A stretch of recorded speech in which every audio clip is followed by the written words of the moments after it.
내가 너희 무리를 위하여 이와 같이 생각하는 것이 마땅하니 이는 너희가 내 마음에 있음이며 나의 매임과 복음을 변명함과 확정함에 너희가 다 나와 함께 은혜에 참여한 자가 됨이라. 내가 예수 그리스도의 심장으로 너희 무리를 얼마나 사모하는지 하나님이 내 증인이시니라. 내가 기도하노라. 너희 사랑을 지식과 모든 총명으로 점점 더 풍성하게 하사 너희로 지극히 선한 것을 분별하며 또 진실하여 허물 없이 그리스도의 날까지 이루고 예수 그리스도로 말미암아 의의 열매가 가득하여 하나님의 영광과 찬송이 되기를 원하노라. 남편이 퇴근할 즈음에 아내가 집에서 맛있는 찌개와 밥을 하고 남편을 기다리고 있습니다. 근데 아무리 기다려도 기다리는 남편이 오지 않았습니다. 점점 기다림에 지쳐 짜증이 나기 시작한 아내가 남편에게 전화를 했습니다. 당신 도대체 지금 어디 있는 거예요? 그러자 남편이 이렇게 이야기를 했습니다. 내가 어디 있긴 어디 있어. 당신 안에 있지. 라고 이야기를 하였습니다. 이 한마디에 아내가 피식 웃으면서 빨리 들어와요. 라고 이야기를 했다고 하네요. 사랑이라고 하는 것은 이렇게 표현하는 것이죠. 누군가를 사랑한다고 한다면 그것은 그 사람이 내 안에 들어와 있다는 것입니다. 그런데 평생 이런 말 안 할 것 같은 사람 있잖아요. 보통 경상도 분들이라고 하는데 요즘은 잘 안 그러지만 성경에 나오는 인물 중 절대로 이런 말 안 할 것 같고 그냥 늘 사무적으로 말할 것 같은 분이 한 분 계십니다. 누구죠? 일중심이라고 이야기하면 꼭 이야기되어지는 분. 네, 바로 사도 바울입니다. 그런데 이 사도 바울이 놀랍게도 빌립보 교인들에게는 내 안에 너희들이 들어있다라고 하는 표현을 씁니다. 7절 보겠습니다.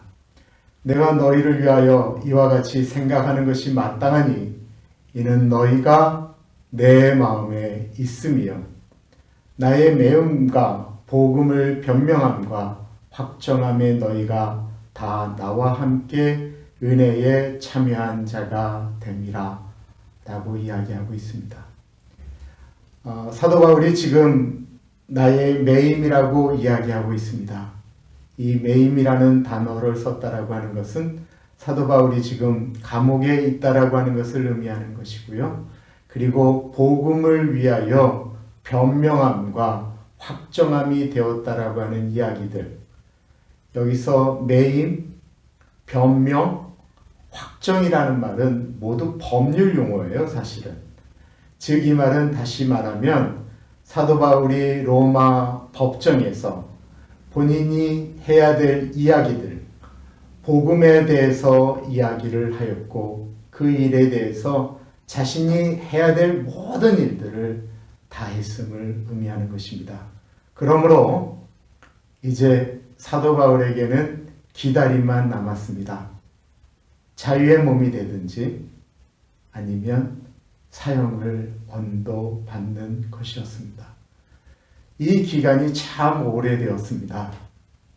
김병에 효자 없다라고 이야기하죠. 다른 사람들이, 다른 교회들은 사도 바울을 점점 잊고 있었는데 빌립보 교회는 처음부터 지금 이 순간까지 감옥에 갇혀 있는 바울에게 도움을 주고 기도하는 일을 멈추지 않았다라는 것입니다. 사도 바울이 이 일이 얼마나 고마웠는지 이게 사도 바울이 도대체 한 말인가 라고 할 정도의 표현을 빌립보 교회에 하는데요. 내가 예수 그리스도의 심장으로 너희 무리를 얼마나 사모하는지 하나님이 내 증인이라고 이야기합니다.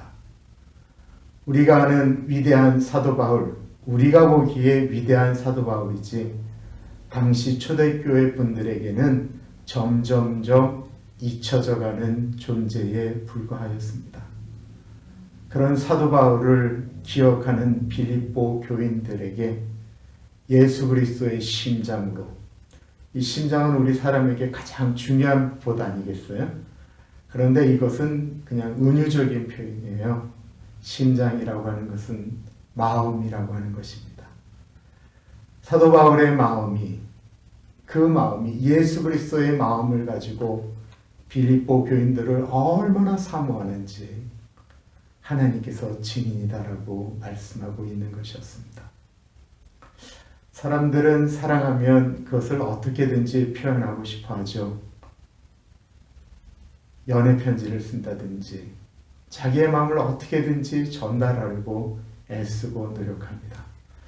사도 바울도 그 예수 그리스도의 심장으로 사랑하는 빌립보 교인들에게 자신의 마음을 좀 전달하고 싶었습니다. 그런데 메인 몸이라 나갈 수가 없는 거예요. 돈도 없는 거예요. 그러니까 기도밖에 할 수가 없었습니다. 9절부터 나오는 사도 바울이 빌립보 교회를 향한 세 가지 기도 제목이 나오는데 첫 번째는 사랑입니다. 9절을 보십시오.